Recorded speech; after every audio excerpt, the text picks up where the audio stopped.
Kilala ang binatang si Narciso sa baryo nila dahil mula siya sa pamilya ng mahuhusay na mga antingero. Ang kanyang mga ninuno ay nakilala rin noong panahon ng mga ito. Ang ama naman ni Narciso na si Emilio ay tanyag bilang isang magaling na manunugis ng mga aswang na gumagamit ng iba't ibang klase ng anting-anting at agimat sa pakikipaglaban. Kaya naman, mabigat ang pressure para kay Narciso na maging kagaya ng tatay niya. Alam niya na inaasahan na ng mga tao sa baryo nila na makikilala rin siya gaya ng kanyang ama at ibang mga nauna sa kanila. Isang umaga, gaya ng nakasanayan ng mag-ama, ay nakaupo sila sa labas ng bahay nila habang humihigop ng mainit na kape at pinapanood ang pagsikat ng araw. Si Narciso ay 20 taong gulang na. Matangkad siya at may matipunong pangangatawan. Grabe, napakaganda po ng umaga ngayon, tay, no? Sana, ganito na lang po palagi ang buhay dito sa baryo. Tahimik, payapa, at walang gulo. Ang katahimikang meron tayo ngayon, anak, ay bunga ng pakikipaglaban at sakripisyo ng ating mga ninuno. Sila ang unang humarap sa mga aswang na gustong sakupin ang baryong ito. Utang natin sa kanila ang bawat umagang kagaya nito. Aba, tay, may ambag ka rin naman dun ah. Natatandaan ko po na humarap ka rin noon sa isang grupo ng mga aswang na gusto ring angkinin ng baryo natin. Grabe, tandang-tanda ko po. Ang galing niyo po makipaglaban noon, tay. Napangiti si Emilio, pero agad ding nabura ang ngiti na yon. Napalitan yon ng lungkot na bumakas sa mga mata nito. Naipagtanggol ko nga ang baryo, pero hindi ko naman nailigtas ang nanay mo. Natahimik si Narciso. Naramdaman niyang biglang bumigat ang hangin sa paligid nila. Ang nanay ni Narciso, na si Lina, ay namatay sa pagsalakay ng napakaraming aswang sa lugar nila. Abala noon si Emilio sa pakikipaglaban ng pasukin ng 2 aswang ang bahay nila. Ipinagtanggol ni Lina si Narciso na noon ay bata pa lang. At dahil doon ay nasawi ito sa harap mismo ni Narciso. Naalala mo, tay, tuwing ganitong umaga ay ginigising tayo ni nanay nun para sabay-sabay tayo mag-almusal. Tama ka, anak. At laging may tuyo at pritong itlog at sinangag. Paborito yun ng nanay mo eh. Kung buhay pa po sana si nanay ngayon, tay, baka siya pa rin ang gumigising sa atin tuwing umaga. Sigurado po ako na mas buhay ang bahay natin, tay. Sinabi mo pa. Nakakamiss din ang pag-aasikaso niya sa ating dalawa. Kahit pagod na siya sa mga gawaing bahay, ay hindi ko kailanman narinig na nagreklamo siya. Ganun niya tayo kamahal na dalawa, anak. Pero tay, bakit pala hindi na ho kayo nag-asawa ulit? Wala namang masama ron, di ba? Saka wala rin pong problema sa akin kung umibig kayo ulit. Kung yun po magpapasaya sa inyo, tay. Napatingin si Emilio kay Narciso. Saglit itong tumahimik bago tumingin sa malayo. Wala naman talagang masama. Maraming ang nagtangkang ipares ako kung kani-kanino. Pero wala akong nakilalang babae na kagaya ng nanay mo. Para sa akin, wala nang hihigit pa sa kanya, anak. Isa pa, ayoko rin pilitin ang sarili ko na umibig ulit. Wala nang hihigit pa sa kanya para sa akin. Pakiramdam ko, kapag nag-asawa pa ako ulit, ay parang nagtaksil na rin ako sa nanay mo. Gusto ko manatiling tapat sa kanya hanggang sa ako ay mamatay. Tumingin si Narciso sa mukha ng kanyang ama at napansin niya na nawala na ang lungkot nito dahil sa ang magagandang bagay na ang pinag-uusapan nila tungkol sa kanyang namayapang ina. Humiling siya na sana balang araw ay makatagpo din siya ng ganong klase ng pag-ibig. Habang tinatapos ni Narciso at Emilio ang kanilang kape, ay isang matandang lalaki ang naglakad palapit sa kanila. Medyo kuba na ito, May mahabang balbas at makapal na bigote na gaya ng manipis nitong buhok ay puro puti na. May hawak itong baston na yari sa kamagong. Ang matandang lalaki ay si Apo Ignacio, ang pinakakilalang babaylan sa kanilang baryo. Kilala ito sa kaalaman nito sa panggagamot, pakikipag-usap sa mga espiritu, at pagsasagawa ng mga sagradong ritual. Dahil doon ay iginagalang ito ng lahat sa kanilang baryo. Apo Ignacio, magandang umaga po sa inyo. Gusto niyo po ba ng kape? Hindi na, Narciso. Kumain na ako ng almusal at nakapagkape na rin ako nung napadaan ako sa kubo ni Doray. Nandito lang ako para makausap kayong mag-ama. Tungkol naman po saan ang pag-uusapan natin, Apo Ignacio. Sa susunod na buwan na ang ritual para sa masaganang ani dito sa baryo natin. 1 taon na naman ang lumipas mula nung huli nating ginawa ang ritual. Kaya kailangan na ulit nating isagawa yon. Ano pong maitutulong namin sa ritual, Apo? Napagdesisyonan ko kasi na si Narciso ang mamuno sa ritual ngayon taon. Hindi kagad nakapagsalita si Narciso. Parang may lumukob na kaba at pagkabigla sa kanyang dibdib. Ha? Ako po, Apong Ignacio? Bakit po ako? Hindi po ba kayo po ang palagi namumuno sa ritual para sa masaganang ani taon-taon? Narciso, panahon na para patunayan mo ang sarili mo sa buong baryo. Nababahala na kasi ako sa mga naririnig kong bulong-bulungan ng mga tao tungkol sa'yo. Sinasabi nilang baka hindi mo kayang sundan ang yapak ng iyong ama. Ayokong hayaan na mabahiran ng pagdududa mula sa mga tao ang pangalan ng pamilya nyo. Lalo na't ang lahi nyo ay mula sa angkana ng matatapag na antingero. Pero wala po akong alam sa pangunguna sa ritual. Baka po magkamali lang ako. Tanging ang paggamit lang po ng agimat at anting-anting ang itinuturo po sa akin ni tatay. Sa tingin mo ba ay pababayaan kita? Nandito ako para gabayan ka. Tuturuan kita, Narciso. Hindi kita pababayaan. Sisiguraduhin ko na malalaman mo ang lahat ng dapat mong matutunan bago ang ritual. Napatitig si Narciso sa kanyang ama na para bang humihingi siya rito ng sagot at ng kumpirmasyon. Tumango si Emilio sa kanya at matipid ng ngumiti. Tumingin ito ng seryoso kay Apo Ignacio pagkatapos. Pumapayag ako, Apo Ignacio. Tamang-tama. Sa susunod na linggo ay 21 kaarawan na ni Narciso. Sapat na ang edad niya para magsagawa ng ritual. Tumango si Apo Ignacio na tila nasiyahan sa sagot ni Emilio. Simula sa mga susunod na araw ay sasanayin ko na siya. Kailangan niyang malaman ang bawat hakbang, bawat salita at bawat galaw sa ritual dahil isang maliit na pagkakamali lang ay maaaring magresulta sa hindi magandang bagay dito sa ating baryo. Maganda ka, Narciso. Ngunit huwag kang kabahan at matakot dahil yan ang magiging numero 1 mong kalaban. O siya, sige. Magpapaalam na ako at may mga gagawin pa ako. Mag-iingat po kayo, Apo Ignacio. Maraming salamat po. Tumango ang matandang babaylan at naglakad na ito papalayo.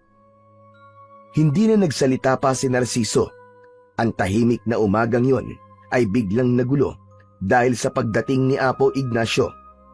Hindi niya kasi akalain na ipagkakatiwala nito sa kanya ang pamumuno sa isang pinakamahalagang ritual na taon-taong ginagawa sa kanilang baryo. Hindi siya sigurado kung kaya niya yon, pero ang sigurado siya ay hindi na siya maaaring tumanggi dahil mismong tatay na niya ang pumayag sa gustong mangyari ng matandang babaylan.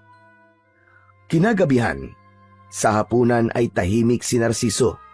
Hindi siya gaya ng dati na maraming kwento sa kanyang tatay. Kahit pa ang paborito niyang adobong manok ang ulam nila, ay tila wala siyang gana. Hindi nagtagal ay napansin ni Emilio ang pagiging tahimik ni Narciso sa pagkain. Sandali lang, anak. Parang naninibago yata ako sa'yo. Napakatahimik mo ngayong gabi.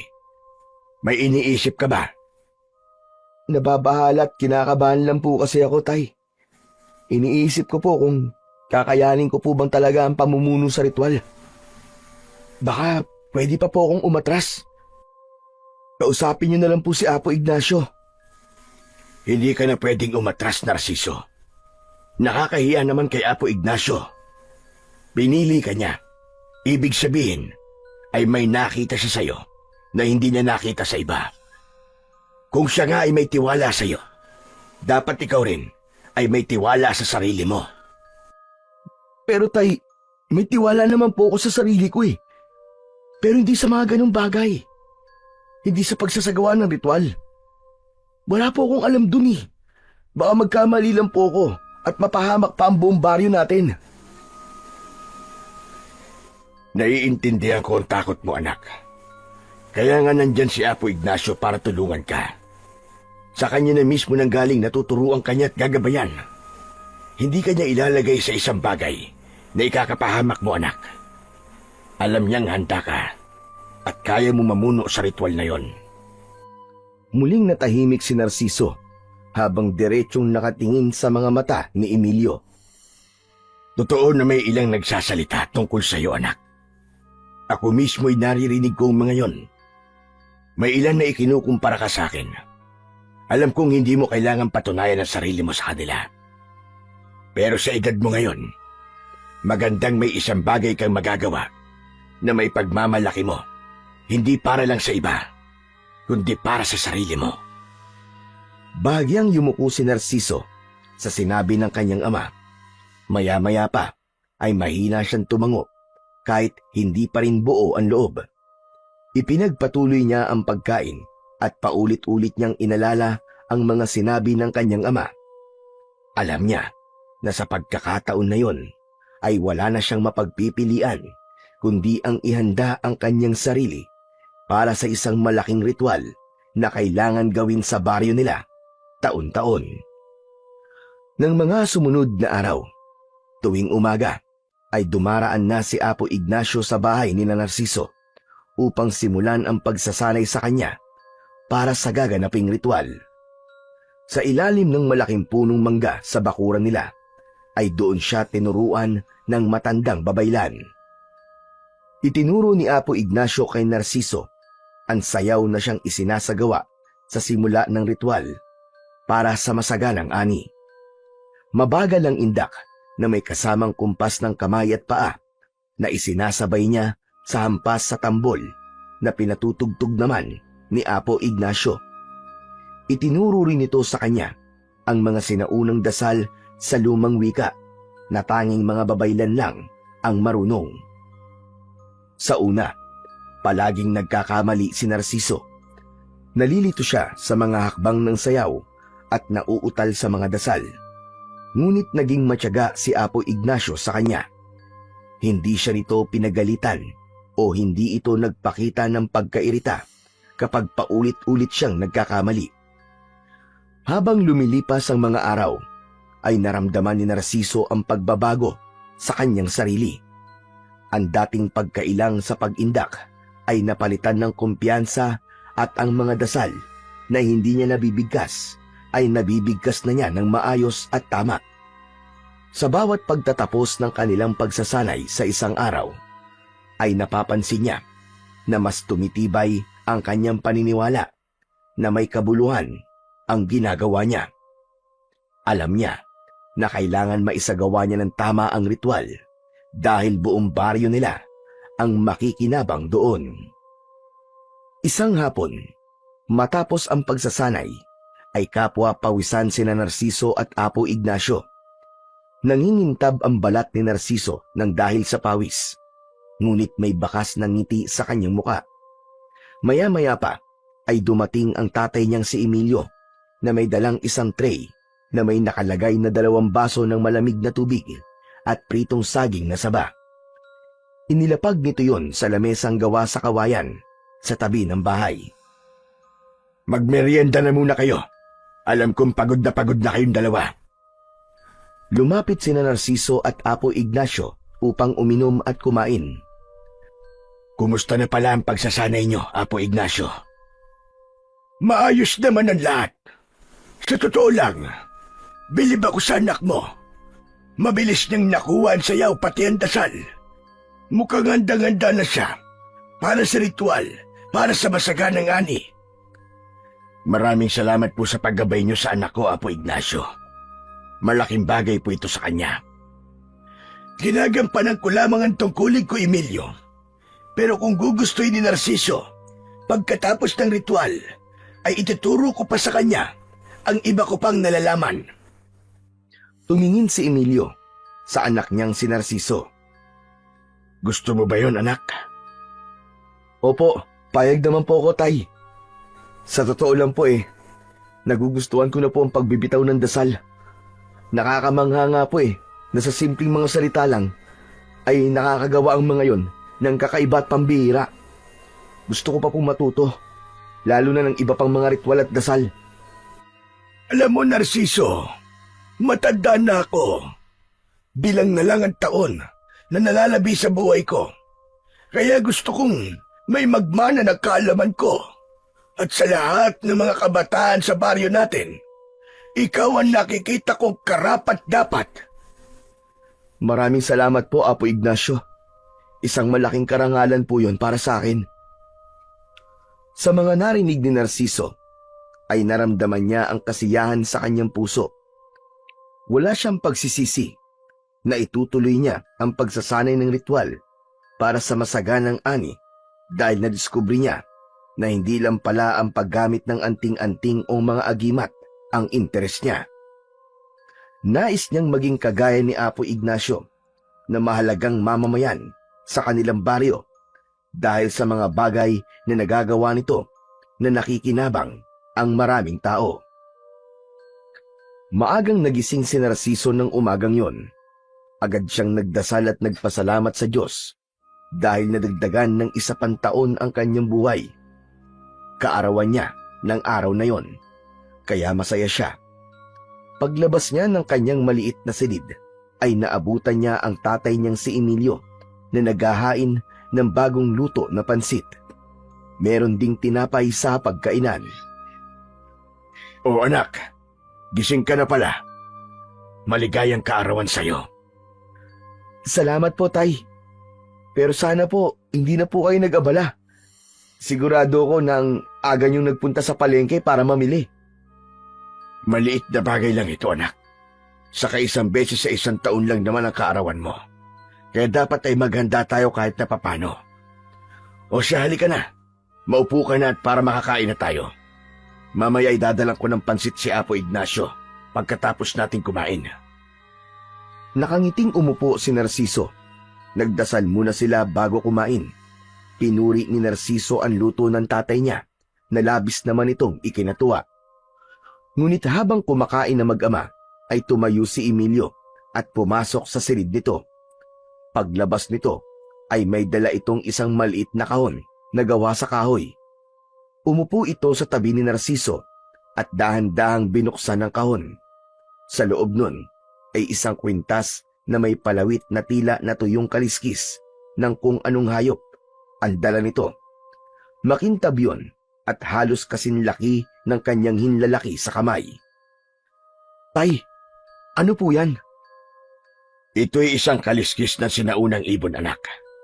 Ipinamana ito sa akin ng tatay ko, na minana rin niya sa lolo niya. Sinasabing ito ay nagmula pa sa sinaunang ibon na nabuhay nung panahon na wala pang tao dito sa mundo. Ang ganun po, Itay. Napakatagal na po pala ng kaliskis na yan. Nakapagtataka na hanggang ngayon, ay buo pa rin po yan. Marami talagang bagay dito sa mundo, anak, na mahirap paniwalaan. Pero totoo, makapangyarihan ang kaliskis na ito. Dahil to ay dinadasalan at niriritwalan upang maging mabisang sandata laban sa mga aswang. Kapag suot mo ito, magkakaroon ka ng kakaibang lakas. Lahat ng sandatang mahahawakan mo ay magiging epektibo laban sa kasamaan. At kung bilog ang buwan, ay lalakas palalo ang kapangyarihan nito. Hindi ko po alam, Tay, na may ganyan pala kayong tinatago. Siguro yan po ang tumulong sa inyo nun, kaya matagumpay niyo pong nalalabanan ng mga aswang. Tama ka, anak. Ang kaliskis ng sinaunang ibon na ito ang naging sandigan ko noon.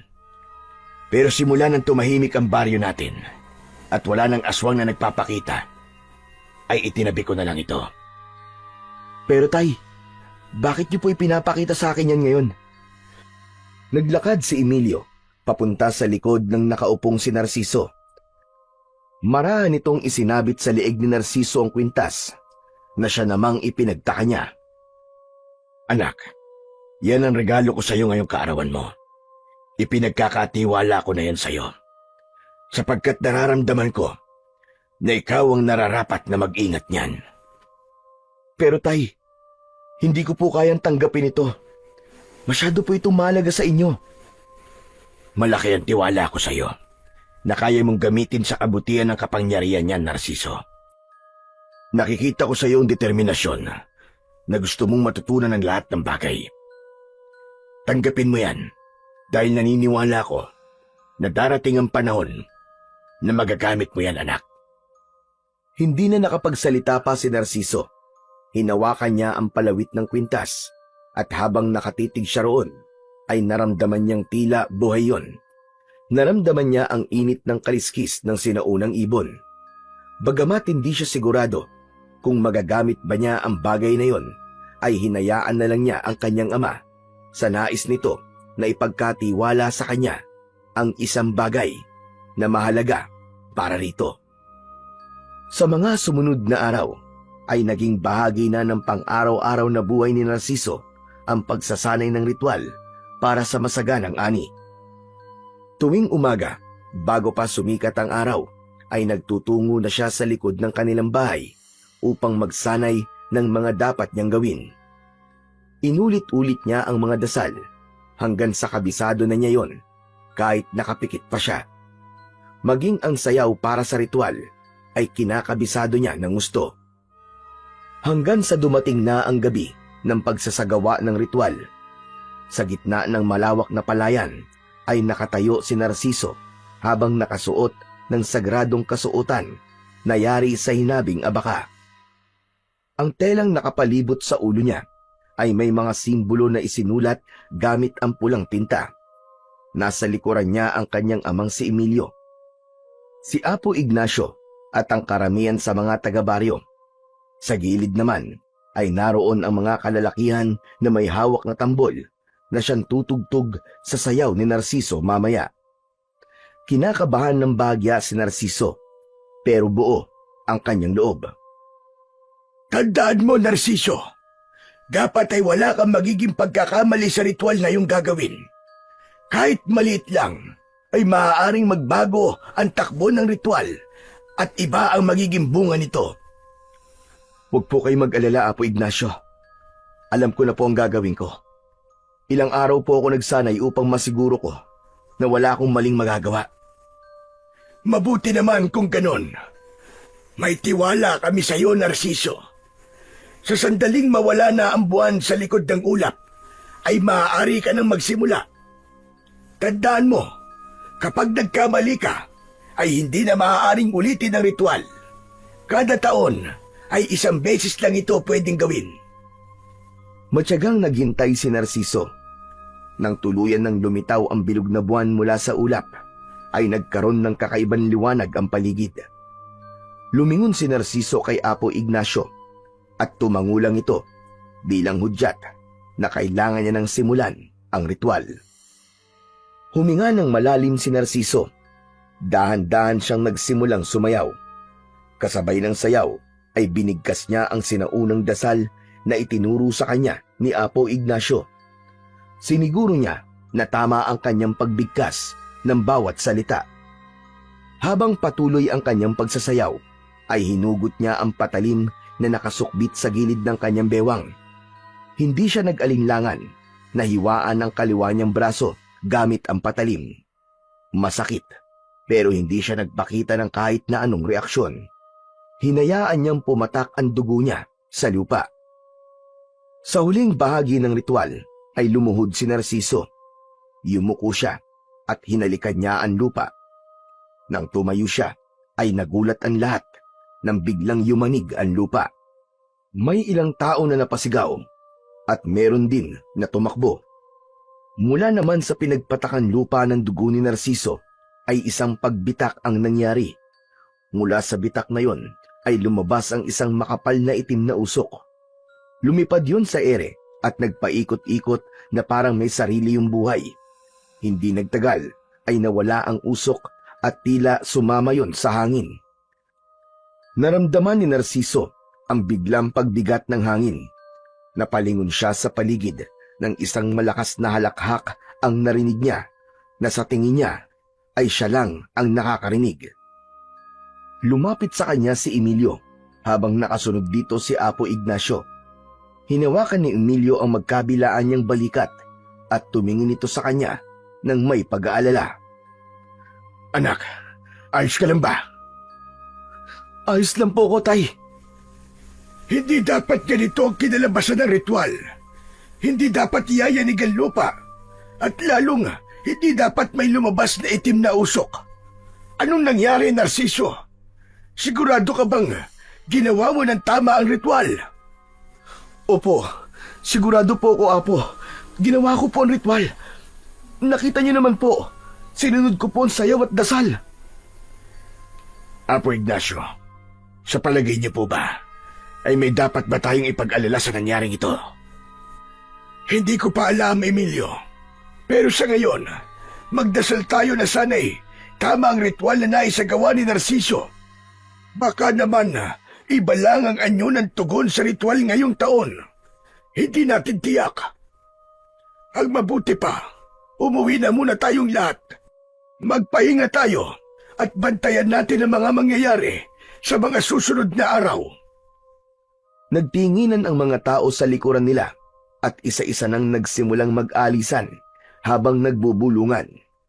Si Emilio naman ay inakay si Narciso paalis sa gitna ng palayan. Hindi na nagsalita pa si Narciso, bagkus ay tahimik lang siyang sumabay sa ama habang tinatahak nila ang madilim na daan pabalik sa kanilang tahanan. Paulit-ulit niyang binalikan ang ginawa niyang ritual at inisip niya kung saan siya may nagawang pagkakamali. Ngunit wala siyang maisip na ginawa niyang hindi tama. Nang makarating na si Narciso sa bahay, ay agad siyang naupo. Laman pa rin ng isip niya ang ginawa niyang ritual kanina. Kumuha ng tela si Emilio at inilagay nito yon sa sugat niya sa braso. Naguguluhang tumingin si Narciso sa kanyang ama. Tay, lubos ako nag-aalala. Paano po kung may masamang mangyari dahil po sa ritual na ginawa ko? Dapat pala talaga ay umatras na lang ako nung una pa lang eh. Hindi ko na dapat pinilit ang sarili ko. Kapag may nangyari sa mga tao dito sa baryo, ay walang dapat sisihin kundi ako. Anak, tama na. Huwag mong hayaan na pangunahan ka ng takot. Hindi mo alam kung ano talaga ang ibig sabihin ng nangyari. At kung may mali man, hindi ibig sabihin na ikaw kagad ang may kasalanan. Pero ako po ang gumawa ng ritual, Tay.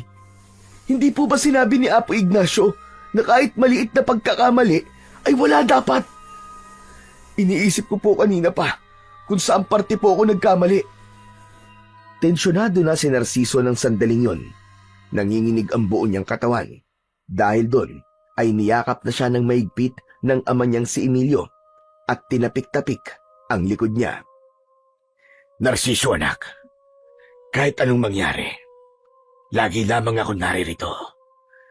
Hinding-hindi kita pababayaan. Kung alam mo sa sarili mo na wala kang nagawang pagkakamali sa ritual, ay yun ang paniwalaan mo. Dahan-dahang napapikit si Narciso habang nakayakap sa kanyang ama at kahit paano ay nabawasan ang kanyang pangamba. Tahimik siyang nagdasal na sana ay walang masamang idulot ang ritual na ginawa niya kanina. Simula noon ay nagbantay na sina Narciso sa mga maaaring mangyaring hindi maganda sa kanilang baryo. Ilang araw pa ang lumipas at sumiklab ang balita sa baryo nila tungkol sa 2 bangkay ng lalaki na natagpuan sa gitna ng palayan.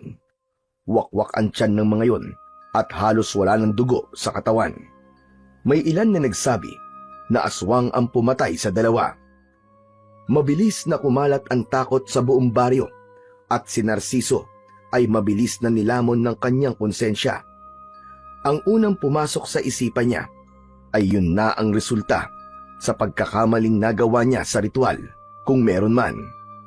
Ngunit sa kabila ng kanyang pangamba, patuloy ang kanyang ama sa pagpapaalala na wala siyang dapat ikatakot at maaaring ang nangyari ay nagkataon lamang. Isang umaga, habang abala si Narciso sa pagwawalis sa harapan ng kanilang bahay, ay nakita niyang palapit sa kanya si Apo Ignacio. Sinalubong niya ito upang magmano. "Mano po, Apo Ignacio. Magandang umaga po. Ano pong sadya niyo?" Narciso iyo, kailangan ko kayo makausap ng tatay mo. Nandito ba si Emilio? "Opo, nasa likod po siya. Sandali lang po, tatawagin ko si tatay." Kinabahan si Narciso habang naglalakad siya papunta sa likod ng bahay. Napansin niya ang kaseryosohan sa mukha ng matandang babaylan na parabang may sasabihin ito na hindi maganda. Pagdating niya sa likod ng bahay ay naabutan niya ang tatay niyang si Emilio na nagsasalansan ng mga kahoy na sinibak nito. "Tay, nasa harap po si Apo Ignacio. Kailangan daw po niya tayong makausap." Tungkol daw saan? "Hindi ko po alam, tay. Ang mabuti pa po siguro ay puntahan na lamang po natin siya para malaman natin kung anong sadya niya." Hindi na nagtanong pa si Emilio at magkasama na silang pumasok sa bahay. Nadatnan nilang nakaupo si Apo Ignacio sa mahabang upuang kawayan. Umupo si Emilio sa tabi ni Apo Ignacio, habang si Narciso naman ay naupo sa isang pang-isahang upuan sa tapat ng matanda. Huminga ng malalim si Narciso dahil malakas ang pakiramdam niya na hindi maganda ang sasabihin ng matandang babaylan. Ano pong pag-uusapan natin, Apo Ignacio? Parang sobrang importante naman po at talagang sinadya niyo pa kami dito sa aming bahay. Siguro naman ay nabalitaan na ninyo ang tungkol sa bangkay ng 2 lalaki na natagpuan sa gitna ng palayan. May nagsabi rin sa akin na may nakakita raw sa pumatay sa mga yon. Isa raw nila lang na may maitim na balat at mahabang puting buhok. Ibig sabihin po ba, isang gabunan ang pumatay sa kanila? Tama ka, Emilio. At sigurado kung si Magat ang gabunan na yon.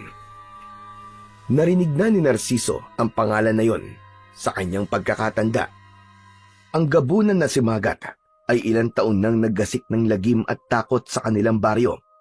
Ngunit matagal na itong napatay, kaya naintindihan niya kung bakit bahagyang natawa ang tatay niya sa sinabi ni Apo Ignacio. Imposible naman po yata ang sinasabi niyo. Matagal nang patay si Magat. Pinatay siya ng mga ninuno namin, hindi po ba? Alam ko, Emilio. Pero muling nabuhay si Magat dahil sa ritual na isinagawa ni Narciso. May mali sa dasal o sayaw niya. Hindi ko pa rin alam kung alin doon. Pero sigurado ko na dahil sa pagkakamaling yon, ay bumangon sa lupa ang kaluluwa ni Magat. At ngayon, mukhang may sinapian siyang katawan ng isang tao upang magkaroon siya ng pisikal na kaanyuan. Parang binuhusan ng malamig na tubig si Narciso habang naririnig ang mga salitang yon ni Apo Ignacio. Sinasabi ko na nga ba may masamang nangyari dahil sa pagkakamali ko sa ritual. Ako may kasalanan ng lahat ng ito. Huwag mong sisihin ang sarili mo, anak. Hindi mo ginustong nangyari. Huwag kang mag-alala dahil gagawin natin ang lahat para maibalik sa libingan si Magat. Tama ang tatay mo, Narciso. Hindi mo dapat sisihin ang sarili mo. Pero ipapaalala ko lang, na hindi basta-bastang gabunan si Magat. Napakalakas niya. Mapanlinlang at walang awak. Hindi siya katulad ng ibang nilalang na nalabanan natin noon. Pero sa ngayon, ay sa atin-atin muna ang bagay na ito. Hindi ito pwedeng malaman ng iba dahil kilala niyo mga tao sa baryong ito. Sisisihin nila si Narciso at baka kung ano pa ang gawin nila. Napalunok si Narciso. Bigla niyang naalala ang mga tao sa baryo nila. Alam niya na kailangan nilang maghanda at mag-ingat sa mga susunod na gabi dahil paniguradong aataking muli ang gabunan na si Magat. Simula noon ay hindi na muling nakatulog ng mahimbing si Narciso. Gabi-gabi siyang ginigising ng kanyang konsensya. Kaya naman, palagi siyang puyat at walang lakas sa umaga. Hanggang isang gabi, ay bigla na lamang sumalakay si Magat sa kanilang baryo. Nakipaglaban ang tatay niya at ang ilang kalalakihan, pero hindi napigilan ng mga ito ang bangis ng gabunan. Maraming pinatay si Magat ng gabing yon. Maging sa mga nakipaglaban na mga kalalakihan ay may mga namatay din. Matapos ang laban ay sinabi ni Emilio kay Narciso na iba si Magat sa mga aswang na nakalaban nito. Kahit kasi mag-isa lang si Magat, ay kayang-kaya nitong talunin ang puwersa ng mga kalalakihan sa baryo nila. Kinaumagahan ay nagdesisyon si Narciso na lumabas. Sa tabi ng kalsada ay nakita niya ang mga nakahanay na bangkay na puro biktima ng gabunan. Marami rin ang umiiyak habang yakap ang nasawi nilang mahal sa buhay. Nang mapansin si Narciso ng ilang tao na naroroon, ay lumapit ang mga ito sa kanya at sinigawan siya. May iba na nagmura pa at kulang na lang ay saktan siya. Sinisi siya ng lahat dahil ayon sa mga ito, kung hindi siya nagkamali sa ritual para sa masaganang ani, ay hindi yun mangyayari. Agad namang lumapit ang tatay niyang si Emilio kay Narciso para protektahan siya sa mga galit na mga tao. Dinala siya nito sa loob ng kanilang bahay at isinarado nito ang mga bintana at pinto. Napaupo na lamang si Narciso sa isang sulok. Dinig pa rin nila ang sigawan ng mga tao sa labas. Lumapit si Emilio sa kanya at ipinatong nito ang kamay nito sa balikat niya. Naluluwang napatingin si Narciso sa kanyang ama. Huwag ka na munang lalabas ng bahay, Narciso. Galit pa sa iyo mga tao. Hayaan mo muna silang kumalma. Ako na ang kakausap sa kanila at ipapaliwanag ko na hindi mo ginustong nangyari. Bibigyan natin ito ng solusyon, anak. Akong bahala. Anong solusyon, tay? Patay na ang ilan sa mga tao dito sa atin. At yun ay dahil sa kapabayaan ko. Ako may kasalanan. Tumigil ka, anak. Hindi mo ito ginusto. Hindi mo ginusto yun. Pero ako nagkamali sa ritual. Ako po ang bumuhay kay Magat. Pakiramdam ko, ako ang pumatay sa mga taong yun. Natigilan si Emilio. Matiim itong nakatingin sa kanya na parang nag-iisip. Ang hindi ko lang maintindihan ay kung paano nalaman ng mga tao na dahil sa ritual mo ay nabuhay si Magat. Hindi ba tayong tatlo lang ni Apo Ignacio ang nakakaalam ng bagay na yon? Hindi po kaya may iba pang pinagsabihan si Apo Ignacio? Imposible. Hindi niya sasabihin sa iba ang ganung bagay. Lalo na't gaya ko ay nais ka rin niyang protektahan. Marahil ay may nakarinig nung nag-uusap tayo nang hindi natin alam. Nang sandaling yon ay parang nabingi na si Narciso sa sigawan ng mga tao sa labas. Parang gusto na lang niyang maglaho na parang bula. Pakiramdam niya ay walang kahit na anong salita ang makakapawi ng labis na konsensyang nararamdaman niya ng mga oras na yon. Kinagabihan, habang tahimik ang kapaligiran, ay hindi makatulog si Narciso. Paulit-ulit na bumabalik sa isip niya ang paninisi ng mga tao sa kanya. Ayaw siyang patahimikin ng kanyang konsensya hanggang sa isang desisyon ang bigla na lamang pumasok sa isip niya. Bumangon si Narciso at kinuha niya ang isang lumang backpack. Binuksan niya ang kanyang aparador at kumuha siya ng ilang damit doon. Maayos niyang inilagay ang mga damit sa bag. Bago siya lumabas ng kanyang kwarto, ay hinawakan niya ang kwintas niya na may palawit na kaliskis ng sinaunang ibon. Yun lang kasi ang bagay na pagmamay-ari ng tatay niya na madadala niya sa plano niyang paglalayas. Matapos yun, ay lumabas na si Narciso ng bahay nila habang natutulog ang kanyang ama. Nagsimula siyang maglakad ng walang tiyak na direksyon. Ang tanging nasa isip niya lang ay ang makalayo sa baryo nila at magsimula ng panibagong buhay sa ibang lugar. Naniniwala siya na habang naroroon siya ay mas mahihirapan ang mga tao na makausad mula sa sakit ng pagkawala ng mga mahal sa buhay ng mga ito. Nang abutan siya ng umaga sa paglalakad, ay halos hindi na niya maramdaman ang kanyang mga paa. Pawisan, madungis at gutom na si Narciso, pero hindi siya huminto. Sa bawat hakbang niya, ay parang tinutunaw ng matinding sikat ng araw ang lakas niya, pero alam niya na walang-wala ang hirap na nararanasan niya sa hirap at sakit na nararanasan ng mga tao sa baryo nila dahil sa kanyang pagkakamali. Matindi pa rin ang sikat ng araw nang marating ni Narciso ang isang maliit na baryo. Halos hindi niya na maigalaw ang mga binti sa tindi ng pagod at gutom niya.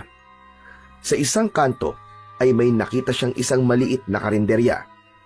Napalunok siya nang makita niya ang mga ulam na tinitinda doon, pero alam niyang hanggang tingin lang siya dahil wala siyang dalang pera. Nang lumapit sa kanya ang tindera, ay tinanong siya nito kung ano ang bibili niya at hindi agad siya nakasagot. Ate, pwede po ba akong makiinom ng tubig? Tumango lang ang babae at agad naman siya nitong binigyan ng isang baso ng tubig. Mabilis na naubos ni Narciso ang tubig at bago siya umalis ay nagpasalamat siya sa tindera. Pagsapit ng dapit hapon, ay unti-unti nang nilamon ng dilim ang langit. Dumaan si Narciso sa isang masukal na daan sa pagitan ng dalawang baryo.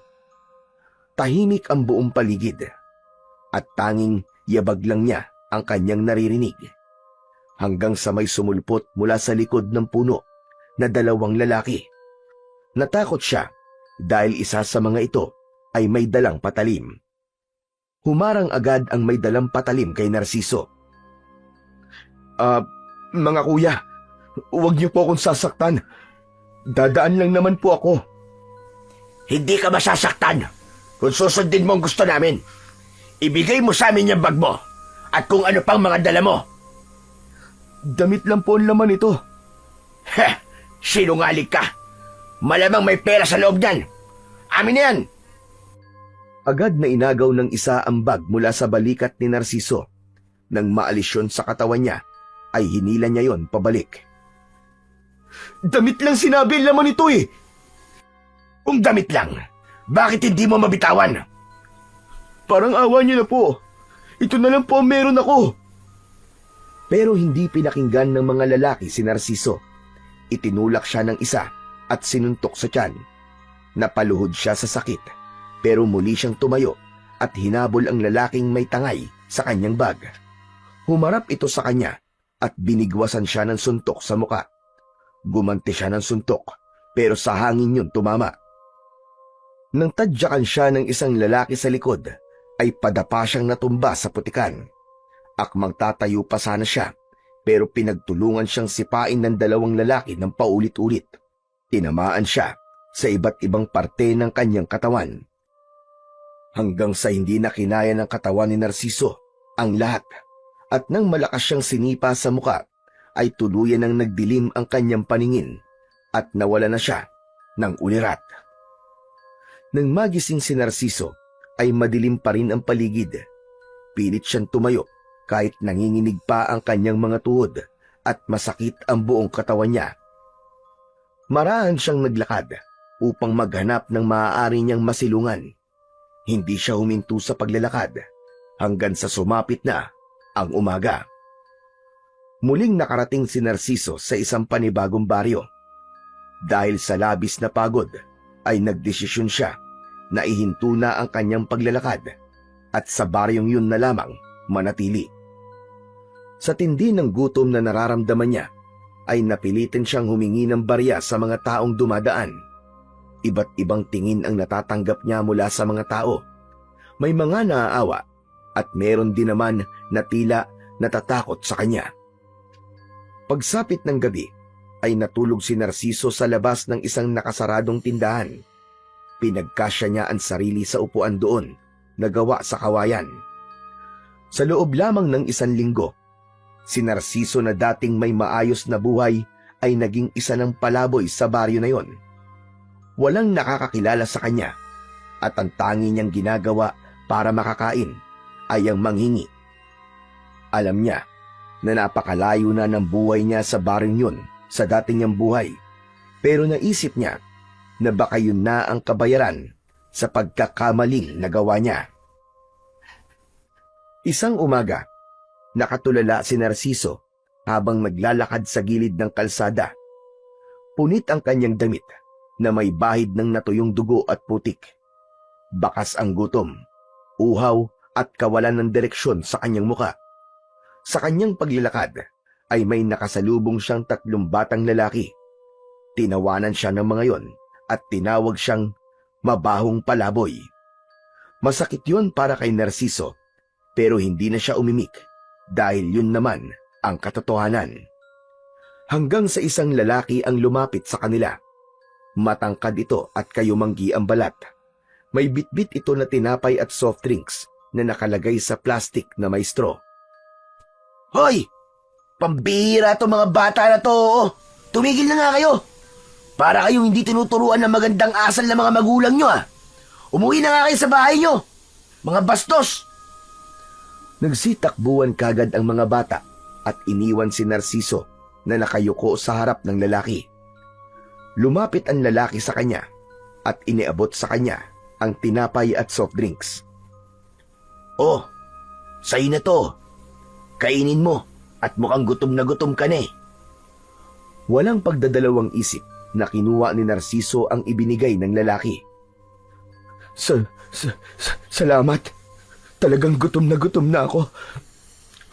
Hulog ka ng langit. Maraming salamat sa'yo." "Wala yon. Ilang araw na kasi kitang nakikitang palakad-lakad dito sa lugar namin. Saan ka ba talaga nakatira?" Wala akong bahay eh." "Ganun ba? Ako nga pala si Elias. Ikaw, anong pangalan mo?" Ako si Narciso."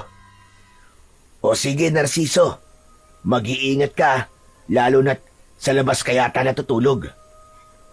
"Saan ako dapat mag-ingat?" "May gumagalang mga aswang dito sa baryo namin eh. Biglaan sila kung umatake, kaya walang nakakaalam kung kailan sila darating. Kaya tuwing gabi, kung mapapansin mo, ay maaga nagsasarado ang mga bahay dito at wala lang taong nasa labas." Pagkasabi ni Elias nun, ay naglakad na ito palayo. Naiwan si Narciso na hawak pa rin ang tinapay at inumin. Nanginig ang kamay niya, hindi lang dahil sa gutom, kundi dahil na rin sa takot. Muling bumalik sa alaala niya ang gabunan na nabuhay dahil sa maling ritual na nagawa niya. Tila kahit saan siya magpuntay, sinusundan siya ng bangungot na siya rin mismo ang lumikha. Isang gabi, nakakita si Narciso ng isang kulungan ng baboy sa likod ng isang bahay. Dahil walang nakakulong na baboy doon, ay nagdesisyon siya na doon na magpalipas ng magdamag. Humiga siya sa malamig na sahig at agad na pumikit. Ngunit wala pang 1 minuto ay bumukas din ang mga mata niya nang makarinig siya ng mga taong nagsisigawan sa hindi kalayuan. Grabe naman, gabing-gabi na pero may nag-aaway pa rin. Akala ko ba, ang sabi ni Elias wala nang tao sa labas kapag ganitong oras. Ngunit nang maalala ni Narciso ang sinabi ni Elias na may umaataking mga aswang sa baryo na yon, ay napabalikwas siya ng bangon. Tumayo siya at lumabas ng kulungan ng baboy. Naglakad siya patungo sa gilid ng kalsada at nagtago siya sa likod ng isang puno. Mula roon ay nakita ni Narciso ang dalawang nilalang na may mahahabang kuko. Matatalim ang mga mata, matutulis ang mga ngipin, at mukhang hindi niya maintindihan kung halimaw o sa demonyo. Napagtanto niya na ang mga nilalang na yon ay mga aswang. Pinagtutulungang lapain ng dalawang aswang ang isang lalaki na wala ng buhay. Nanigas si Narciso. Pakiramdam niya'y binuhusan siya ng malamig na tubig. Nangatog ang kanyang mga tuhod. Kasabay ng matinding takot ay bumalik sa alaala niya ang mga bangkay na nakahanay sa gilid ng kalsada matapos ang pag-atake ng gabunan sa kanilang baryo. Kailangan may gawin ako. Kung noon, wala akong nagawa para ipagtanggol ang mga tao sa baryo namin. Dito ay babawi ako. Luminga si Narciso sa paligid upang maghanap ng kahit na anong bagay na maaari niyang gamitin sa pakikipaglaban. Hanggang sa nakita niya ang isang kawayan na may matulis na dulo na nakasandal sa puno kung saan siya nagtatago. Agad niya yung kinuha at hinawakan yun ng mahigpit. Bago siya sumugod, ay hinawakan muna niya ang kaliskis ng sinaunang ibon na nakasabit sa kanyang leeg. Kaliskis ng sinaunang ibon. Bigyan mo ako ng lakas. Hindi lang lakas ng katawan, kundi pati na rin lakas ng loob. Kailangan kong ipagtanggol ang mga tao dito. Tulungan mo ako. Nang bitiwan ni Narciso ang kaliskis ng sinaunang ibon, ay napasinghap siya ng bahagya yung nagliwanag. Kasunod nun ay naramdaman niya ang pagdaloy ng kakaibang lakas sa buo niyang katawan. Pakiramdam niya ay may rumaragas ang lakas sa mga ugat niya. Sa pagkakataon na yon, ay alam ni Narciso na handa na siyang makipaglaban sa dalawang aswang. Lumabas siya sa likod ng puno, dala ang matulis na kawayan. Mabilis siyang tumakbo papunta sa mga aswang, at dahil kapwa nakatalikod ng mga yon sa kanya, ay hindi napansin ng mga yon ang kanyang pagdating. Buong puwersang itinarak ni Narciso ang kawayan sa likod ng isang aswang. Lumagpas ang dulo ng kawayan sa dibdib nito na agad nitong ikinasawi. Bumagsak ito sa lupa, habang ang isang aswang naman ay bumaling sa kanya at mabilis siyang sinugod. Dahil alam ni Narciso na wala ng oras para umiwas siya, ay iniharang na lang niya ang kanyang kaliwang braso. Napasigaw siya ng kagatin siya roon ng aswang, ngunit mas lalo niyang naramdaman ang kapangyarihan ng kaliskis ng sinaunang ibon. Niyakap niya ang aswang at buong lakas na ibinilibag ito sa lupa. Umalingaw-ngaw ang dagundong ng katawan ng aswang nang bumagsak ito sa lupa. Walang pag-aalinlangan na itinarak ni Narciso ang matulis na kawayan sa mismong bunganga ng aswang. Pumalag pa ito ng ilang segundo bago tuluyang mamatay. Hingal na hingal si Narciso. Pawisan, duguan ang braso at nanginginig ang mga tuhod niya. Doon niya napansin na lahat ng tao sa paligid ay nakatingin sa kanya. Hindi niya mawari kung takot o paghanga ang nasa mata ng mga yon, pero mas pinili ni Narciso na umatras at tumakbo palayo. Bumalik siya sa kulungan ng baboy at naupo siya sa gilid. Totoo ba yung nagawa ko kanina? Nakapatay ako ng dalawang aswang sa isang gabi. Totoo nga ang sinabi ni tatay. Talagang may kapangyarihan ng kaliskis ng sinaunang ibon na to. Pero sayang, kasi hindi niya nakita ang pagpatay ko dun sa dalawang aswang. Kung nakita niya sana yon, sigurado ako na sobra niya akong ipagmamalaki.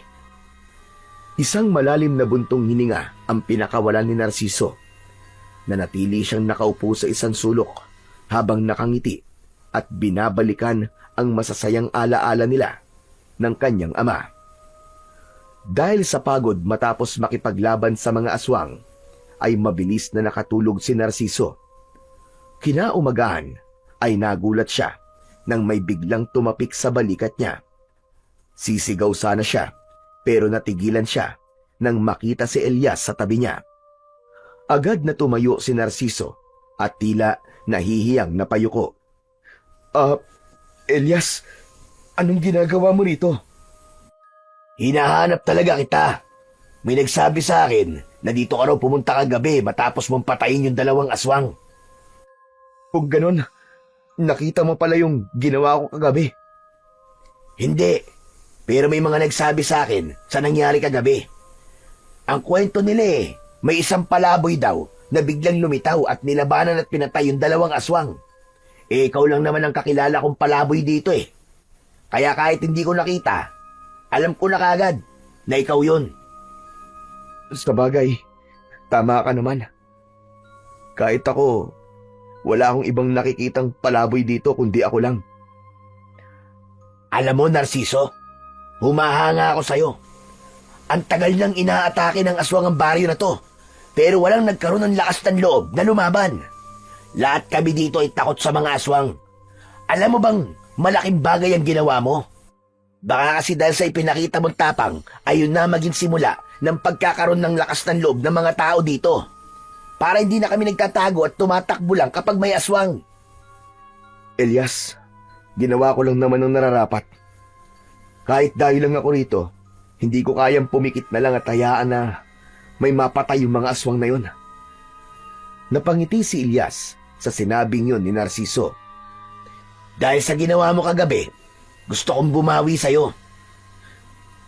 Elias, kahit isang supot ng tinapay at tubig lang, masaya na ako. Higit pa ron ang nararapat para sa'yo. Gusto kitang kupkupin kahit pansamantala lang. Wala rin naman akong kasama sa bahay . At bilang kapitan ng baryong to, ay obligasyon ko ring tulungan ang unang taong naglakas loob na labanan ng mga aswang. Kapitan? Ikaw pala ang kapitan ng baryong ito? Oo, bakit? Hindi ba halata? Sa totoo lang, hindi. Parang ang bata mo pa kasi para maging kapitan. Pero sigurado ka ba talaga? Papayag kang patirahin ako sa bahay mo kahit isa lamang akong palaboy? Kapag may bahay ka na, hindi ka na palaboy, di ba? Pero Elias, hindi mo pa ako kilala. Malay mo, masamang tao pala ako. Bagyang natawa si Elias at umiling. Kung masama kang tao, pinatulan mo na sana yung mga batang nanunukso sa'yo nung isang araw at hindi mo na sana nilabanan yung mga aswang. Alam mo, ang dami mo pa't sinasabi. Papayag ka ba o hindi? Aba, syempre, papayag ako. Grasya na lumalapit sa akin . Saka, hirap na talaga ako matulog sa kung saan-saan. Napangiti si Narciso sa labis na kasiyahan. Magaan ang loob niya kay Elias, kaya alam niya na nasa mabuti siyang mga kamay. Nauna na siyang lumabas ng kulungan ng baboy, pero napahinto siya nang makitang hindi umaalis si Elias sa loob ng kulungan. O ayan, ayusin mo na yung mga gamit mo. Kung meron ka mang gamit, kumain ka na muna, tapos sumama ka sa akin. Welcome ka sa bahay ko. Hindi makapagsalita si Narciso sa sobrang tuwa. Napayuko na lang siya at napalakas ang kanyang buntong hininga. Isang bagay na matagal niya nang hindi nararamdaman. Ang pag-asang may tahanan na siyang babalikan. Oh, bakit nandiyan ka pa rin? Akala ko ba pupunta na tayo sa bahay mo? Wala ka bang kahit na anong gamit? Wala. Ninakaw ng 2 lalaki habang naglalakad ako . Lumabas na si Elias sa kulungan ng baboy at lumapit kay Narciso. Kahit damit? Wala ka? Yun na nga lang sana ang meron ako . Pero ninakaw pa rin. Oo nga pala. Meron akong damit. Itong suot ko. Napailing si Elias, pero may bahagyang ngiti sa kanyang muka. Huwag kang mag-alala. May ilang damit pa naman ako nakatago na mukhang kasya naman sa'yo. Ibibigay ko na lang yun ng mga yun sa'yo. O tara na, para makapagpahinga ka na rin ng maayos, saka para malinis at malagyan na rin ng gamot yung mga sugat mo. Maraming salamat, Elias ha. Kapitan Elias pala. Hulog ka talaga ng langit sa akin. Ikaw naman, Elias na lang. Mas sanay ako na tinatawag lang ako sa pangalan ko. Tumango si Narciso habang bakas sa kanyang muka ang labis na kasiyahan. Hindi nagtagal ay magkasama nang naglakad ang dalawa patungo sa bahay ni Elias. Labis ang pasasalamat ni Narciso na may nagmagandang loob na tulungan siya dahil sabik na siyang makahiga muli sa maayos na tulugan at makakain sa tamang oras. Makalipas ang ilang minuto, ay nakarating na sina Narciso sa bahay ni Elias. Katamtaman ng laki ng bahay nito na gawa sa pinaghalong kahoy at simento. May malawak na berandang may mga paso ng halamang namumulaklak at isang duyan na nakasabit sa dalawang haligi. Malinis ang paligid at bagaman simple ang disenyo ng bahay, ay halatang inaalagaan yon ni Elias. Nang pumasok sila, ay bumungad kay Narciso ang maayos at malinis na sala.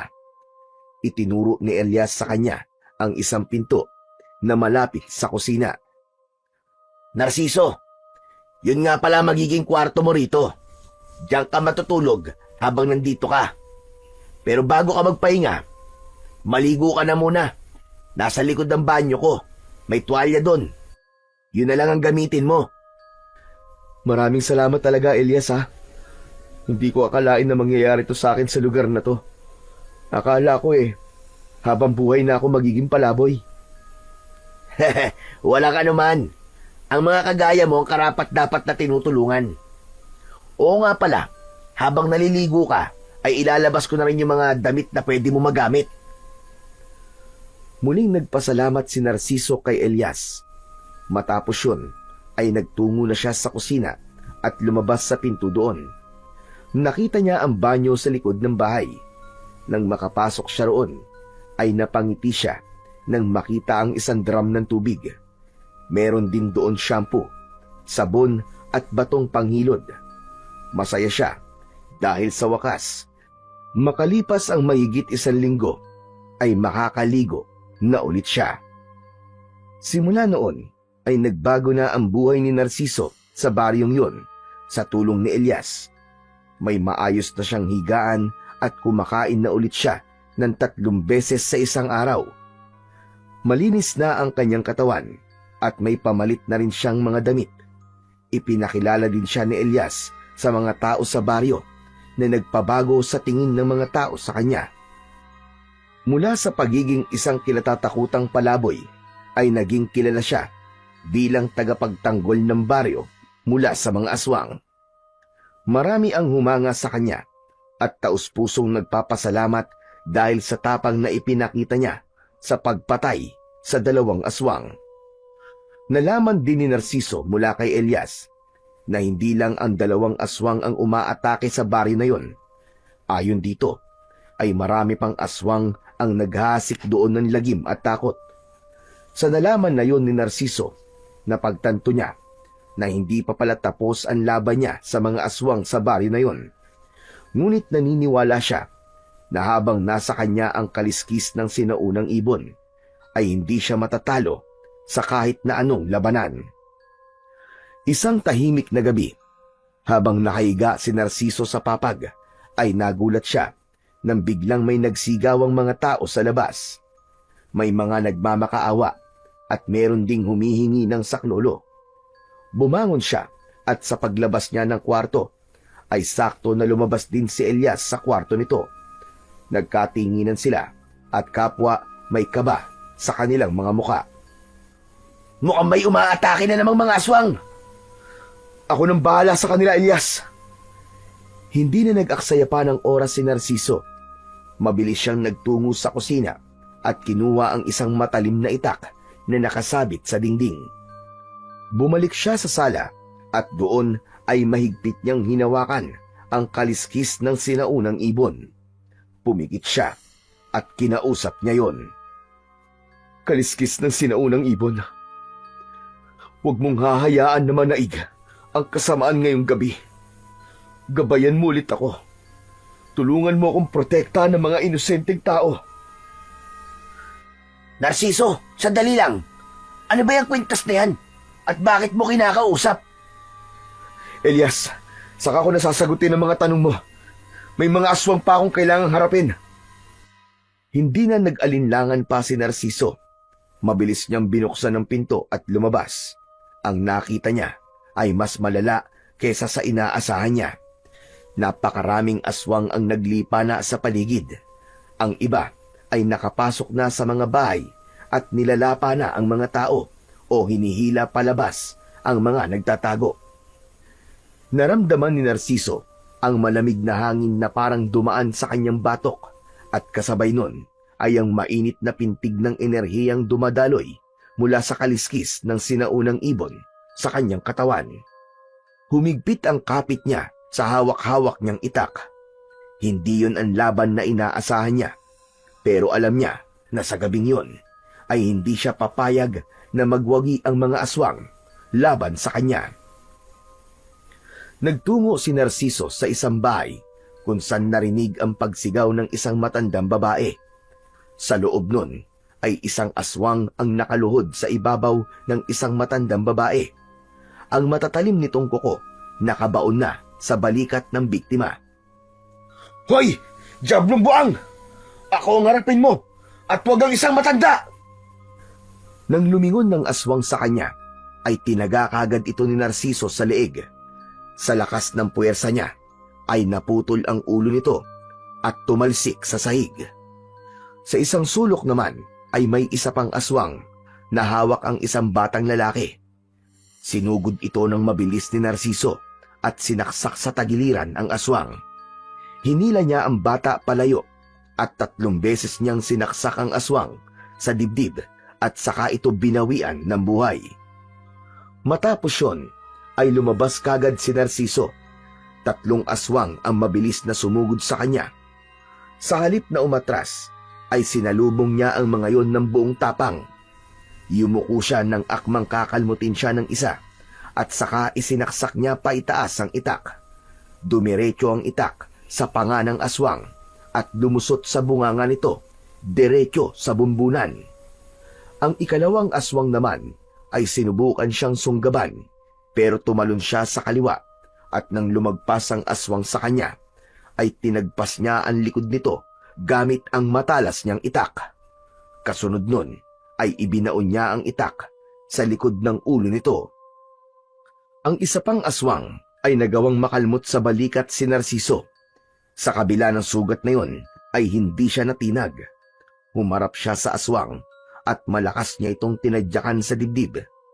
Nang matumba ito sa lupa, ay ginilitan niya ito sa leeg. Sumirit ang dugo sa leeg ng aswang hanggang sa nalagutan yon ng hininga. Nagpatuloy si Narciso sa pakikipaglaban sa iba pang mga aswang. Naramdaman niya ang mainit na puwersa mula sa kwintas na nasa leeg niya. Tila ginagabayan siya nito at pinapatalas pa ang kanyang pakiramdam. Sa gitna ng pakikipaglaban ni Narciso sa mga aswang, ay nakita niya sa gilid ng mga mata niya si Elias na nakikipaglaban na rin sa mga aswang habang tanga ng isang matalim na itak. Mabilis na lumapit dito si Narciso nang mapatumba nito ang isang aswang. Elias! Anong ginagawa mo rito? Ako nang bahala rito! Baka mapahamak ka lang! Hindi na pwedeng wala akong gawin, Narciso. Pagod na akong matakot. Pagod na akong magkubli habang pinapatay ng mga halimaw na to ang mga tao dito. Isang aswang ang sumugod kay Elias mula sa kanan. Sinalubong naman ito ni Elias at sinaksak ito direkta sa dibdib. Bumagsak ang nilalang habang dumadaloy ang maitim nitong dugo sa lupa. Tumayo si Elias sa gitna ng kalsada at malakas na sumigaw. Mga kababaryo! Huwag na kayong matakot! Lumaban na kayo! Atin ang baryong ito! Huwag nating hayaan na masakop nila ang lugar na pagmamay-ari natin! Isa-isang sumilip sa kanilang mga bahay ang mga tao. Ang ilan ay may hawak na sandata, gaya ng itak, matulis na kawayan, patalim at kung ano-ano pa. At sa isang iglap, Tila nabuhay ang apoy sa dibdib ng mga tao. Magkakasabay na lumabas ang mga tao habang sumisigaw. Agad na pinagtulungan ang mga aswang ng mga tao. Nagkatinginan sina Narciso at Elias. Muli silang nakipaglaban sa mga aswang. Nagtulong-tulong sila na ubusin ang mga halimaw na nasa baryo na yon ng gabing yon. Dahil sa pagtutulungan ng lahat, makalipas ang ilang minuto, ay wala nang natirang buhay na aswang sa baryo. May ilan mang namatay sa mga tao, pero mas marami pa rin ang namatay na mga aswang.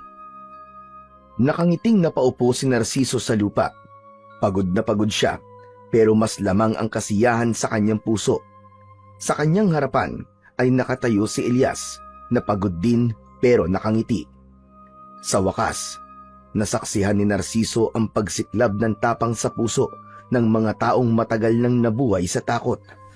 Napakasaya niya dahil nagtagumpay sila na ipaglaban ang baryong yon mula sa napakaraming mga aswang. Makalipas ang ilang araw, ay wala ng mga aswang ang sumalakay sa baryo nina Elias.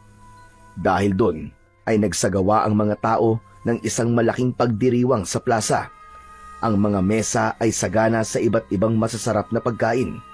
May mga bote ng lambanog at tuba sa bawat sulok, at ang musika ng gitara at tambol ay lalong nagbigay ng buhay sa gabi. Sa isang gilid ng plaza, nakaupo sa isang bangkong kahoy sina Narciso at Elias. Sa lamesa nila, may mga pagkain at bote ng alak. Pinapanood nila ang mga taong nagkakasiyahan at nagsasayawan. Narciso, maraming salamat sa iyo ah.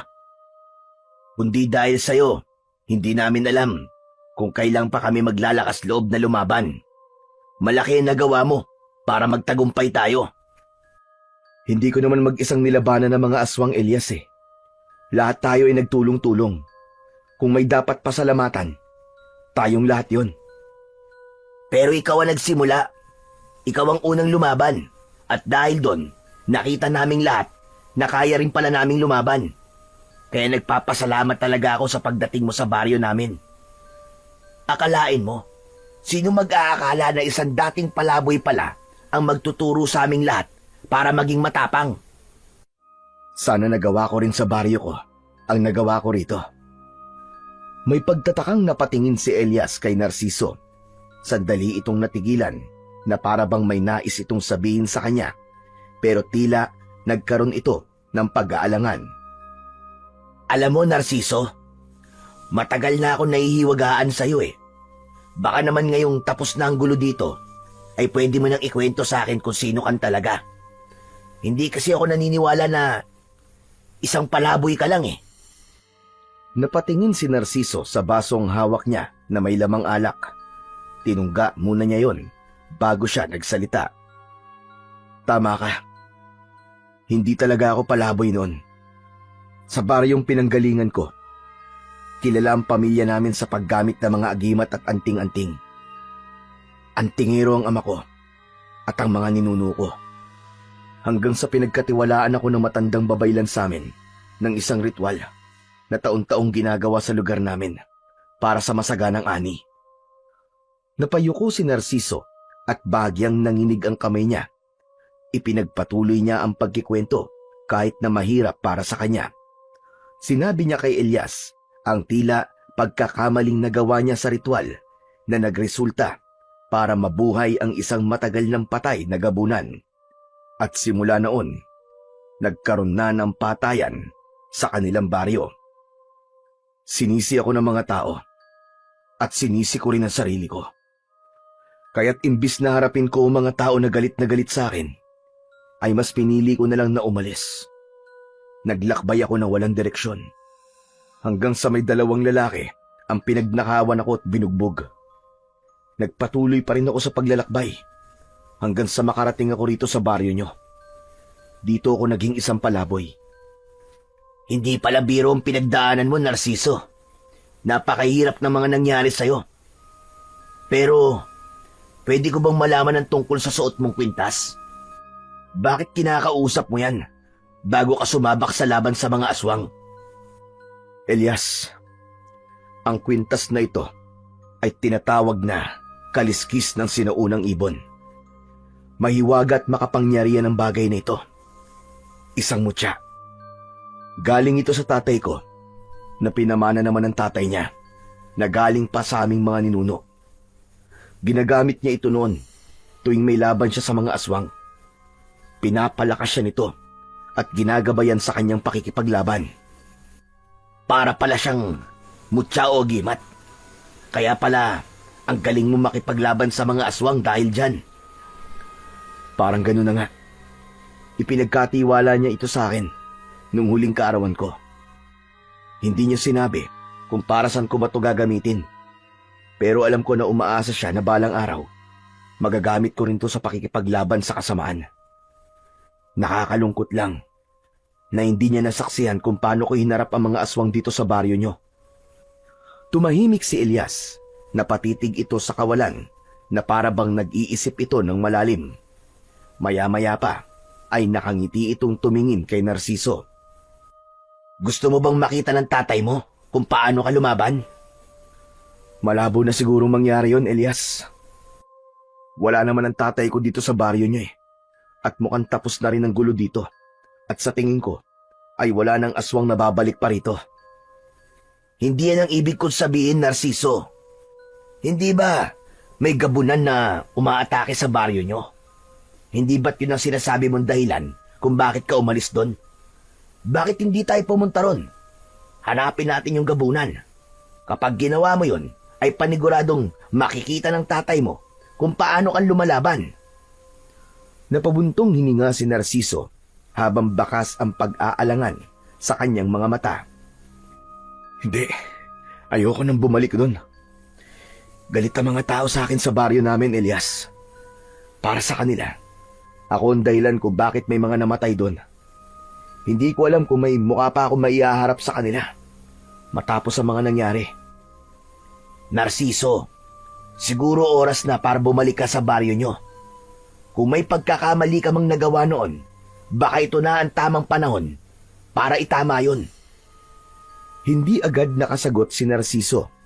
Nakatitig lang siya sa basong hawak niya. Alam mo, Narciso, lahat naman tayo nagkakamali. Walang perpekto. Tao lang tayo. Pero ang kagandahan sa pagkakamali ay dito tayo natututo ng mga bagay na dapat nating matutunan at pwede mo pa itong itama. Kapag pinili mong harapin ang pagkakamali mo, ay doon mo makikita kung gaano ka kalakas. Parang may mabigat na bagay na bumagsak sa dibdib ni Narciso sa sinabing yun ni Elias. Hindi siya makatingin kay Elias ng diretso at nanatili siyang walang imik habang pinag-iisipan kung dapat ba siyang bumalik sa baryo nila dahil malamang hanggang sa panahon na yon ay nabubuhay pa rin ang mga tao sa takot dahil sa gabunan. Sa mga sumunod na araw ay naging madalas ang pananahimik ni Narciso. Paulit-ulit niyang iniisip ang sinabi sa kanya ni Elias na baka panahon na para harapin niya ang kanyang nakaraan at itama ang kanyang nagawang pagkakamali. Ngunit sa bawat pag-iisip niya ay bumabalik din ang takot at hiya niya. Ngunit isang gabi, sa gitna ng malalim na pagtulog, ay napanaginipan niya ang kanyang ama na nakaluhod sa lupa. Duguan ito at hirap sa paghinga habang inaatake ng isang nilalang na may mahahabang kuko at pulang mga mata. Sa panaginip ni Narciso ay humihingi ito ng tulong sa kanya habang nakatingin sa kanya. Nang magising si Narciso sa masamang panaginip na yon, ay dun niya napagtanto na kailangan na talaga niyang bumalik sa baryo nila. Kaya kinabukasan, sinabi niya kay Elias ang kanyang desisyon. Walang pag-aalinlangan na sinabi naman ni Elias na sasama ito sa kanya dahil nais din itong tulungan si Narciso gaya ng pagtulong na ginawa niya sa baryo ng mga ito. At makalipas lamang ang isang araw, ay nagsimula na silang maglakbay pabalik sa baryo ni Narciso upang tuluyan niya ng harapin ang gabunan at ang multo ng kanyang nakaraan. Umaga nang narating ni Narciso at Elias ang baryo ni Narciso. Napansin ni Narciso ang katahimikan ng paligid na hindi normal para sa kanya. May ilang tao silang nadaanan na nakakita sa kanila at kapansin-pansin ang matatalim na tingin ng ilan kay Narciso. Mukhang hindi ka na nga welcome dito ah. Ang sama ng tingin nila sa atin eh. Sabi ko naman sa iyo, Elias eh. Pero wag na lang natin silang pansinin. Malapit naman na tayo sa bahay namin. Patuloy lang sila sa paglalakad hanggang sa marating na nila ang bahay ni Narciso. Bahagyang naluwa si Narciso nang muli niyang nasilayan ang bahay kung saan siya lumaki at nagkaroon ng napakaraming masasayang alaala. Nakabukas ang pinto, kaya dere-derecho silang pumasok. Napahinto si Narciso nang makita niya ang tatay niya na nakaupo sa mahabang upuan habang mag-isang ginagamot ang mga sugat nito na halatang galing sa pakikipaglaban sa aswang. Napatingin din si Emilio kay Narciso na namuo ang luha sa gilid ng mga mata. Mabilis na tumayo si Emilio at niyakap siya nito ng napakaigpit. Tuluyan nang napaiyak si Narciso nang dahil doon. Anak ko, akala ko'y hindi na kita makikita. Salamat sa Diyos at nagbalik ka na. Patawarin niyo po ako, Itay. Kung umalis po ako nang walang paalam. Pinapatawad na kita, anak. Ang mahalaga ay buhay ka. Buhay ka at nandito ka na. Sa wakas, ang bigat na kinikimkim ni Narciso sa dibdib ay tila unti-unting gumaan. Sa gilid ay nakatayo si Elias at tahimik na pinagmamasdan ang mag-ama habang may ngiting nakasilay sa labi nito. Nang humupa na ang emosyon ng mag-ama, ay naupo na muna sila upang makapag-usap sila ng maayos. Agad na ipinakilala ni Narciso si Elias sa kanyang ama. Hindi niya kinalimutang sabihin dito kung paano siya tinulungan ni Elias at kung paano sila nakipaglaban sa mga aswang na nanggugulo sa baryo ni na Elias. Hindi napigilan ni Emilio ang tuwa sa mukha nito nang malamang nagamit na ni Narciso ang kaliskis ng sinaunang ibon sa pakikipaglaban sa mga aswang. Makalipas ang ilang sandali, ay napunta na sa iba ang usapan nila. Narciso, anak, bakit ka nga ba biglang umalis noon? Alam mo ba na pinag-alala mo ko na sobra? Pasensya na po ulit, Tay. Alam ko po kasing galit po mga tao sa akin. Pakiramdam ko po noon ay hindi ako mabubuhay ng tahimik kung alam ko na galit sa akin ang mga taong nakapaligid sa akin. Kaya pinili ko na lamang po na umalis at magpakalayo-layo. Pero Tay, yan po mga sugat nyo. Dahil po ba yan sa gabunan? Tama ka, anak. Sumalakay na naman kagabi ang gabunan. Halos iilan na lang ang nakikipaglaban ngayon dito sa baryo natin. Karamihan ay takot ng harapin ang gabunan. Pero Narciso, gusto kong malaman mo na wala kang kasalanan sa muling pagbangon ng kaluluwa ni Magat sa libingan niya. Hindi ikaw ang dahilan ng pagkabuhay ng gabunan na yon. Ano po? Kung ganun, ang ibig niyo po bang sabihin wala akong nagawang pagkakamali sa ritual? Mali ang buong ritual, Narciso. Lahat ng ginawa mo ay taliwas sa dapat na gawin tuwing nagkakaroon ng ritual sa masaganang ani. Lahat tayo ay walang nakakaalam sa totoong ritual dahil mag-isang ginagawa yon ni Apo Ignacio taon-taon. Ang totoo ay nilinlang tayong lahat ni Apo Ignacio. Ipinagawa niya sa iyo ang ritual na yon hindi para sa masaganang ani, kundi para buhayin si Magat. Ikaw ang ginamit niyang kasangkapan. Ikaw ang hinayaan niyang gumawa ng ritual na yon para ikaw ang sisihin ng mga tao. Hindi agad nakapagsalita si Narciso sa nalaman niya sa kanyang ama. Para siyang sinampal ng isang katotohanang hindi niya kailanman inakalang magiging totoo. Teka, Tay. Parang ang hirap paniwalaan ng lahat po ng sinabi niyo. Si Apo Ignacio. Bakit naman po niya gagawin yun? Alam po niyang mapapahamak ang buong baryo kung babalik si Magat. Tama ka, anak. Mahirap talagang paniwalaan nung una. Kasi inakala natin na mabuting tao si Apo Ignacio. Tayo ngang lahat, naniniwala na kakampi natin siya. Pinagkatiwalaan natin siya ng buong buo. Pero paano niyo po nalaman ang lahat ng ito, Tay? Nakita ko si Apo Ignacio na naging gabunan. Habang mag-isa ko nagroronda, kinumpronta ko siya at doon na niya inamin ang lahat. Akala niya ay mapapatay niya ako, kaya siguro sinabi niya na sa akin na totoo. Pero nakaligtas ako sa kanya ng gabing yon. Ano po? Isang gabunan po si Apo Ignacio? Kay Apo Ignacio sumapi ang kaluluwa ni Magat. Sa umaga, tao siyang kagaya natin. Pero sa gabi, ay nagiging gabunan na siya. At sa tingin ko, ginagawa niya yun para mas maging makapangyarihan siya at humaba pa ang buhay niya. Ilang segundong hindi nakapagsalita si Narciso. Pilit na prinoseso ng utak niya ang lahat ng kanyang mga nalaman. Hindi niya inasahan na ganun na pala karami ang nangyari sa baryo nila, simula nang mawala siya. Nasaan na po ngayon si Apo Ignacio, Tay? Alam ba ng mga tao ang totoo na siya ang dahilan kung bakit bumalik si Magat? Alam na ng karamihan, anak. Pero nagtatago na siya ngayon sa gubat. Kung alam na pala ng mga tao na siya may kagagawa ng lahat, dahil sa kanya sumapi ang kaluluwa ni Magat, bakit parang galit na galit pa rin sa akin ng mga tao, Tay? Nung dumating po kasi kami rito kanina habang naglalakad kami, ay ansama pa rin ang tingin ng mga tao sa amin. Hati pa rin ang mga tao sa pinaniniwalaan nila, anak. May mga naniniwala pa rin nakakampi si Apo Ignacio. Sila yung mga nabubulag sa mabubuting bagay na nagawa noon ni Apo Ignacio. Malamang, yung mga nakakita sa'yo ay yung nasa panig pa rin ng matandang babaylan na yon. Tay, huwag po kayong mag-alala.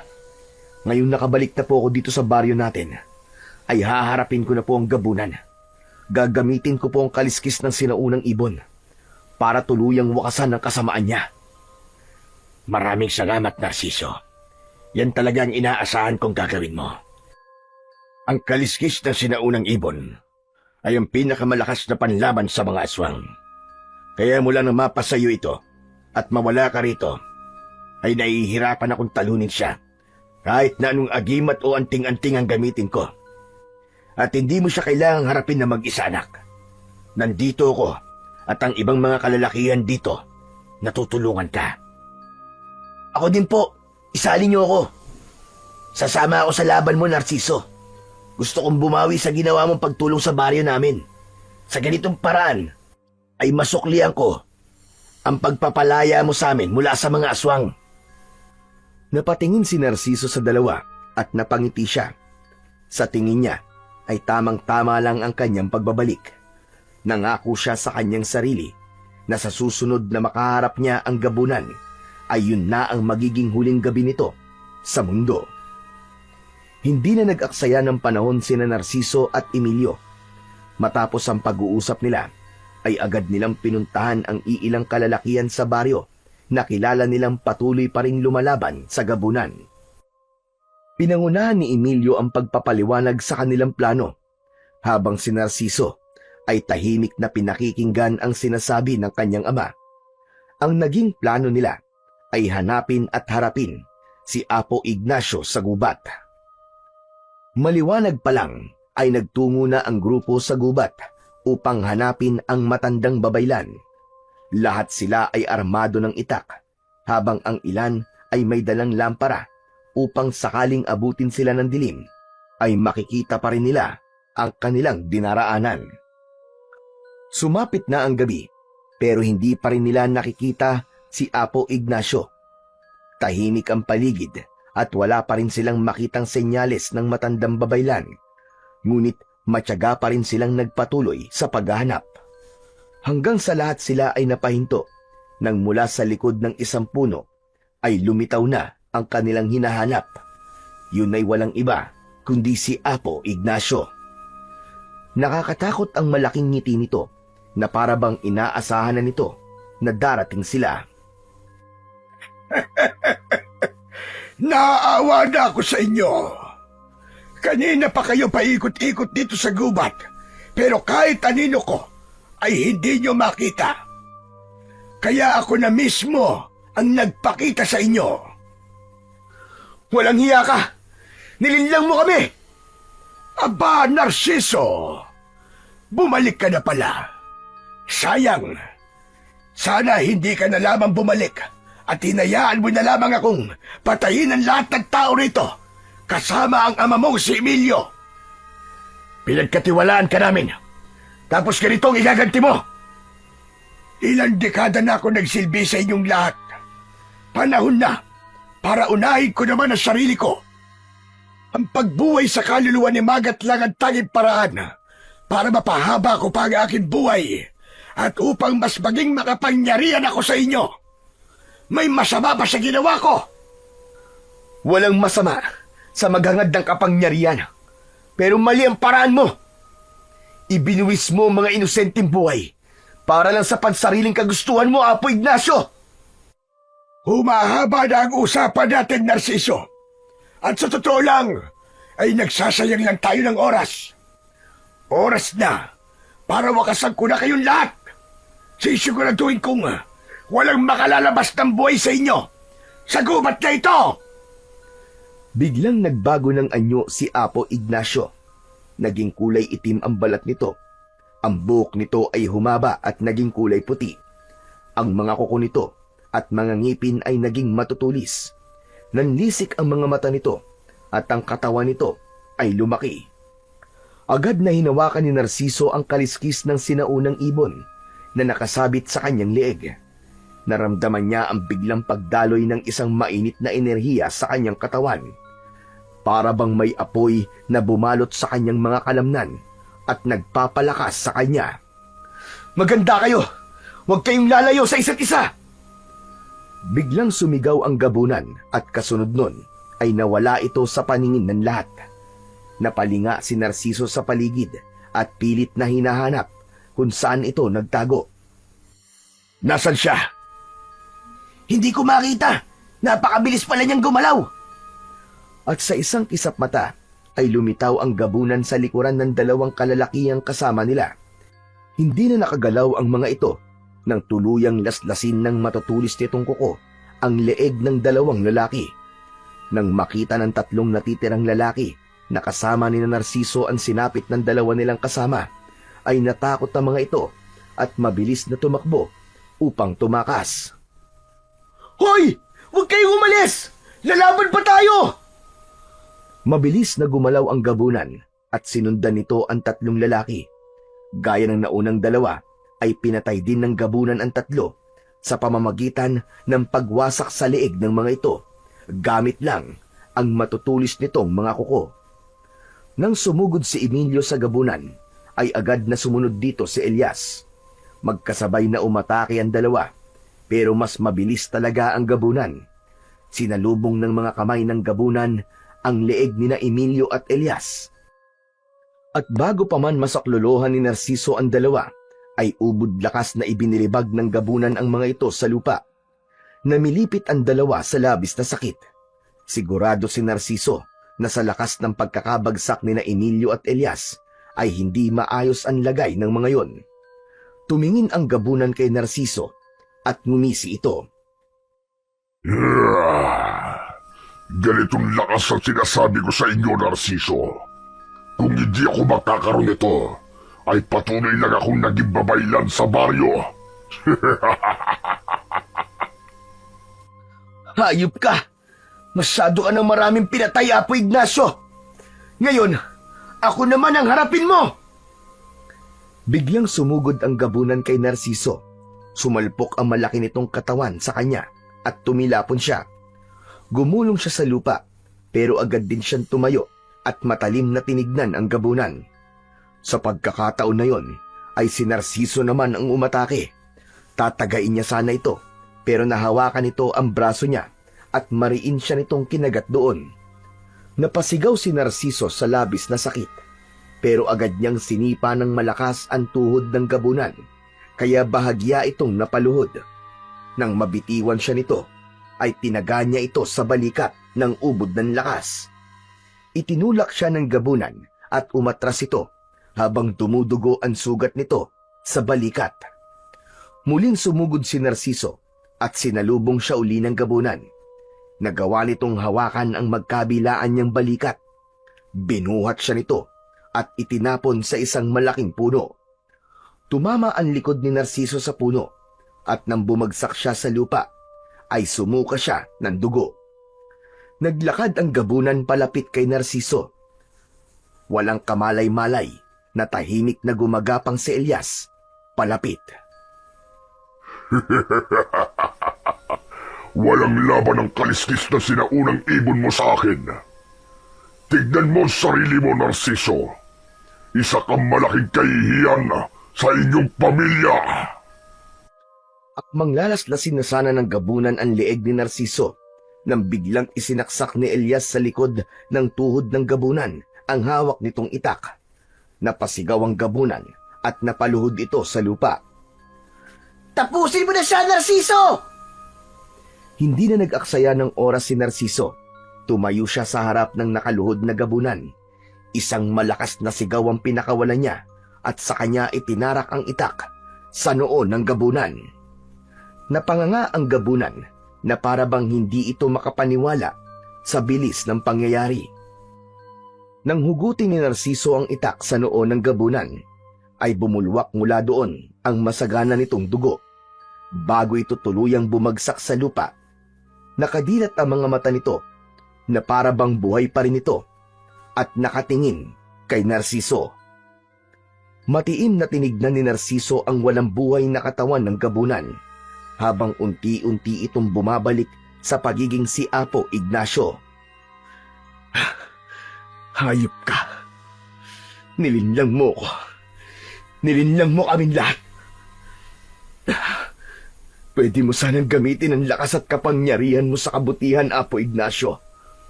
Pero mas pinili mo pa rin ang baluktot na daan. Nakapanghihinayang ka. Matapos yun, ay tinulungan na siya na makatayo ni Emilio at Elias. Nagsimula na silang maglakad pabalik sa baryo, dala ang isang magandang balita na napatay na nila ang gabunan na naghahasik ng takot sa kanilang lugar. Mabagal ang paglalakad din na Narciso palabas ng gubat dahil pare-pareha silang masakit ang katawan. Hanggang sa sandaling yon ay hindi pa rin makapaniwala si Narciso na nagtagumpay sila sa kanilang laban sa gabunan. Ipinagmamalaki kita, anak. Ngunit hindi na ako nagulat nang nagawa mong talunin si Apo Ignacio. Dahil kaya ko nga ipinamana sa iyo ang kaliskis ng sinaunang ibon, ay dahil alam kong ikaw ang karapat-dapat. Hindi ko po magagawa yun, Tay, kung wala po kayo. Lalo ka na, Elias. Kung hindi mo nasaksak ang binti ng gabunan, baka ako ang napatay sa halip na siya. Wala yun. Isa lang ang tumatakbo sa isip ko kanina, na hindi pwedeng matapos ang laban na tayo ang matatalo. Huminto si Narciso saglit at tumingin sa kawalan. May lungkot na bumalot sa puso niya nang maalala ang 5 lalaki na kasama nila na nasawi sa kanilang laban. Pero hindi ko magawang lubusang matuwa. Lahat ng kasama natin ay napatay ng gabunan. Ang daming buhay na nawala dahil sa isang taong pinagkatiwalaan natin. Masakit man tanggapin, pero yan ang realidad ng buhay, anak. Hindi siya lahat ng digmaan. Mabubuhay ang lahat. May mga kailangan mawala para may manatiling buhay.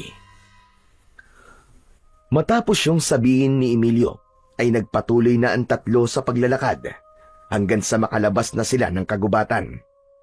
Pagdating nila sa baryo, ay agad silang nagtungo sa bahay ni Narciso upang makapaghinga at para bukas ay masabi na nila sa mga tao ang resulta ng pagharap nila sa gabunan. Nang sabihin na ni Narciso sa mga tao na napatay na nila ang gabunan, ay tila nabunutan ng napakalaking tinik sa dibdib ang lahat. Sa paglipas ng mga araw, tuluyan na ring bumalik ang tiwala ng mga tao kay Narciso. Bumalik na rin si Elias sa sarili nitong baryo, ngunit nanatiling matatag ang ugnayan nila ni Narciso. Paminsan-minsan ay bumibisita ito kay Narciso at sa paglipas pa ng mga araw ay mas lalong tumibay ang kanilang pagkakaibigan. Patuloy na nagsanay si Narciso sa paggamit ng kapangyarihan ng kaliskis ng sinaunang ibon. Hindi upang patunayan na karapat-dapat siyang humalili sa kanyang ama bilang tagapagtanggol ng kanilang baryo, kundi upang buuin ang sarili niyang landas. Alam niyang hindi niya kailangan mabuhay sa anino ng kanyang tatay dahil meron siyang kakayahang lumika ng sarili niyang pangalan at kapalaran.